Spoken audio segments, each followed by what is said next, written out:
Hello বন্ধুরা, কেমন আছো সবাই? আশা করছি সকলে ভালো আছো। প্রিয় বন্ধুরা, আজকে তোমাদের জন্য নিয়ে এলাম আরও একটি নতুন গল্প।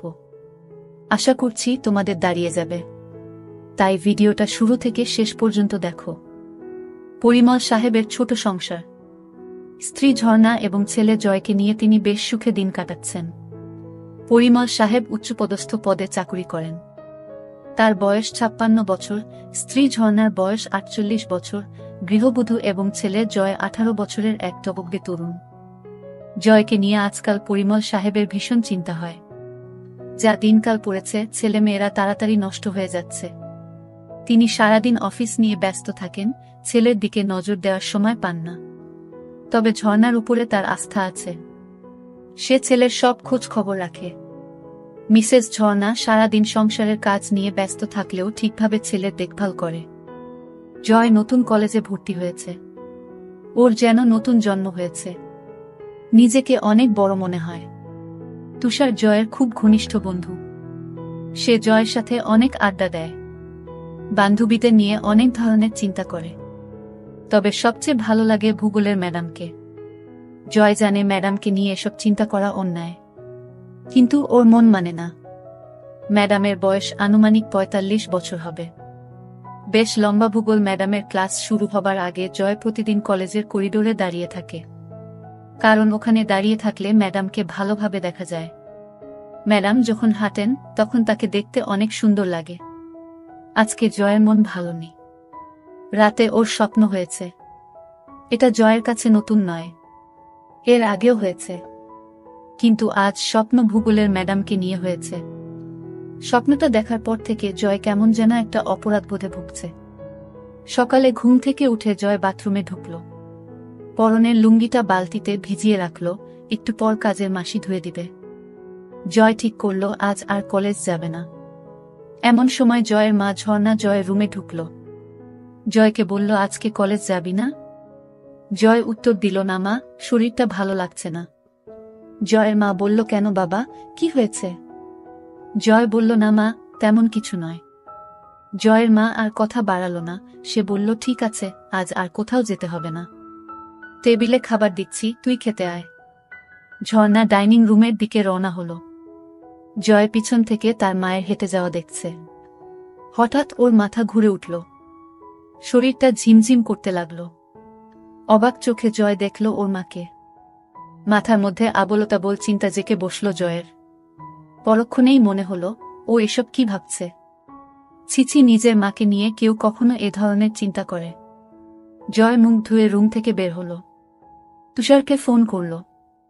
হ্যালো আন্টি, তুষার আছে? ওপাশ থেকে বলল, কে? জয় নাকি?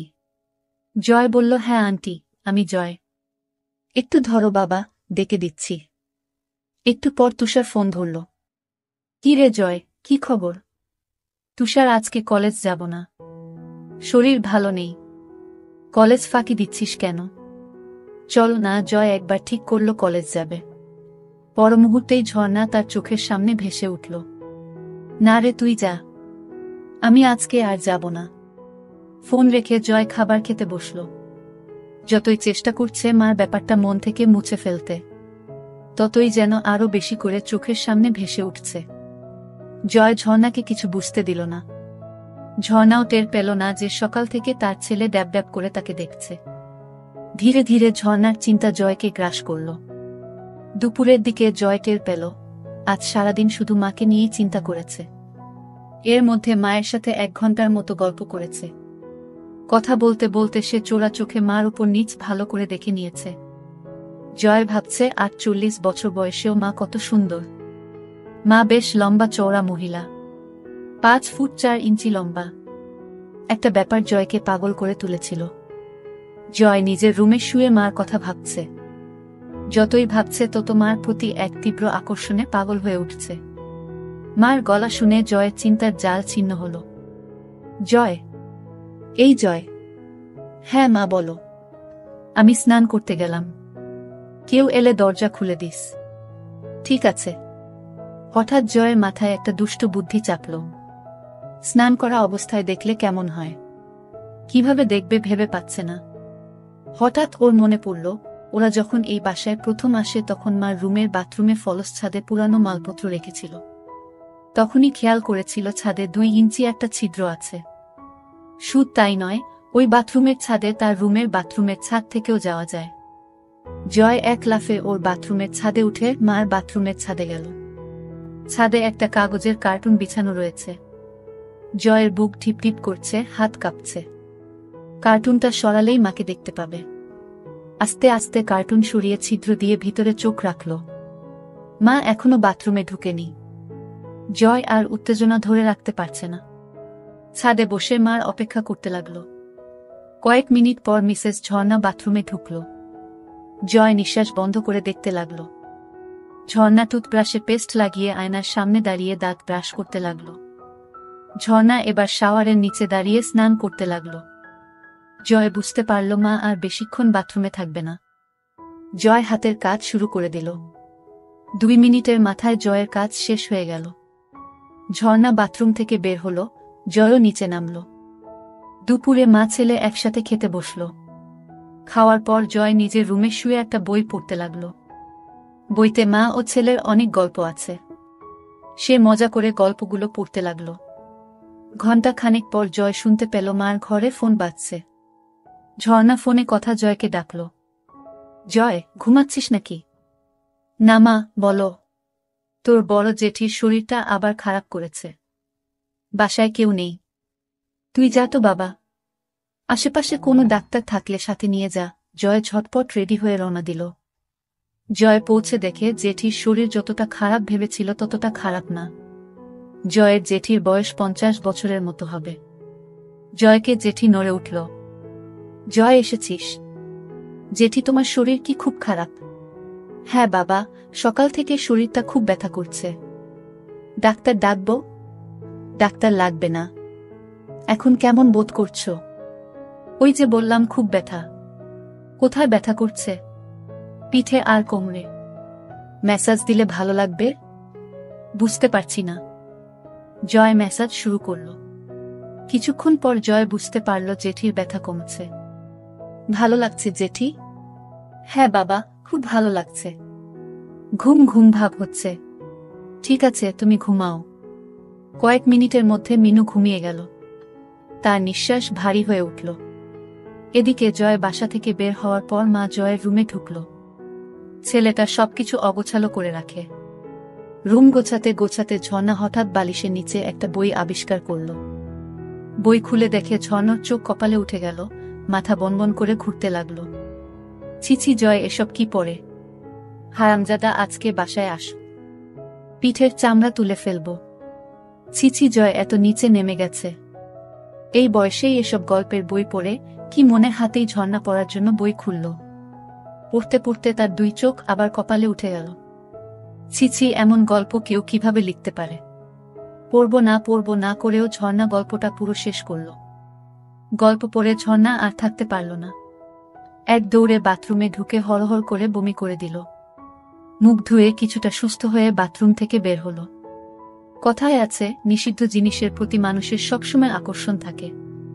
ঝর্ণার ক্ষেত্রেও এর ব্যতিক্রম হল না। সে ঠিক করল বইটা তার কাছে রাখবে। সব গল্প পড়বে। ঝর্ণা নিজের ঘরে ঢুকে বিছানায় আয়েশি ভূমিতে বসে বইটা খুলল। বই পড়তে পড়তে ঝর্ণা টের পেল তার উরু বেয়ে একটা পানির ধারা পেয়ের দিকে নেমে যাচ্ছে। ঝর্ণা বুঝতে পারল ব্যাপারটা কি হচ্ছে। ঝর্ণা বুঝতে পারছে না জয়কে এই ব্যাপারে কোনো শাস্তি দিবে কিনা। বিকালে জয় বাসায় ফিরল। রুমে ঢুকে দেখে বইটা নেই। বাসায় মা ছাড়া আর কেউ নেই। তাহলে মা কি বইটা নিয়েছে? জয় প্রচণ্ড ভয় পেল। মা যদি বইটা নিয়ে থাকে তাহলে কি হবে? মা যদি গল্পগুলো পড়ে তাহলে খুব লজ্জার ব্যাপার হবে। সন্ধ্যার দিকে জয়ের সাথে ঝর্ণার দেখা হলো। কি রে, তোর জেঠির অবস্থা কেমন? এখন অনেকটা ভালো। মা ছেলের মধ্যে আরো কিছুক্ষণ কথাবার্তা হলো। ঝর্ণা রান্নাঘরে গেল। জয় তার রুমে এসে শুয়ে পড়ল। চোখ বন্ধ করতেই ঝর্ণার কথা ভাবতে লাগল। ওদিকে ঝর্ণা রান্নাঘর থেকে নিজের ঘরে যেয়ে বাকি গল্পগুলো পড়তে লাগল। বেশিরভাগ গল্পই মাছেলের নিয়ে। ঝর্ণা গরম হয়ে গেল। কি করবে ভেবে পাচ্ছে না। ঝর্ণা কি করবে? রান্নাঘরে বেগুন নেই। হঠাৎ মাথায় একটা বুদ্ধি এলো। ঝর্ণার মাথা খারাপ হয়ে গেছে, কি করছে নিজেই জানে না। হাতের কাছে মোম ছিল, সেটা দিয়ে সেদিনের মতো কাজ সারল। সন্ধ্যার পরে জয় আড্ডা মারতে বের হল। এই ফাঁকে ঝর্ণা জয়ের রুমে ঢুকল। খুঁজতে খুঁজতে বিছানার নিচে কিছু সিডি পেল। একটা সিডি নিয়ে প্লেয়ারে চালিয়ে সোফায় বসল। ঝর্ণা অবাক হয়ে দেখছে, আড্ডায় জয়ের বন্ধুরা মেয়ে ছাড়া অন্য কোনো কথা বলে না। জয়ের আর আড্ডা ভালো লাগছে না। এই মুহূর্তে মাকে দেখতে ভীষণ ইচ্ছা করছে। সে বাসায় চলে এলো। এদিকে ঝর্ণা শুয়ে তার ছেলের কথা ভাবছে। মুহূর্তেই আবার ভাবছে, ছিস ছিস, নিজের ছেলেকে এসব কি ভাবছি। ধীরে ধীরে জয়কে নিয়ে তার ভাবনা প্রখর হতে লাগল। পরিমল সাহেবের বয়স হয়েছে, এখন আর আগের মতো ঝর্ণাকে তৃপ্তি দিতে পারে না। কখনো কখনো ঝর্ণার চরম পুলক হওয়ার আগেই পরিমল সাহেব হাঁপিয়ে যায়। সব মিলিয়ে ধীরে ধীরে ঝর্ণার সমস্ত ভাবনা জুড়ে তার ছেলে জয় এসে পড়ল। রাতে ঝর্ণা ও জয় একসাথে খেতে বসল। ঝর্ণা আর চোখে লক্ষ্য করল জয় ড্যাব ড্যাব করে তাকে দেখছে।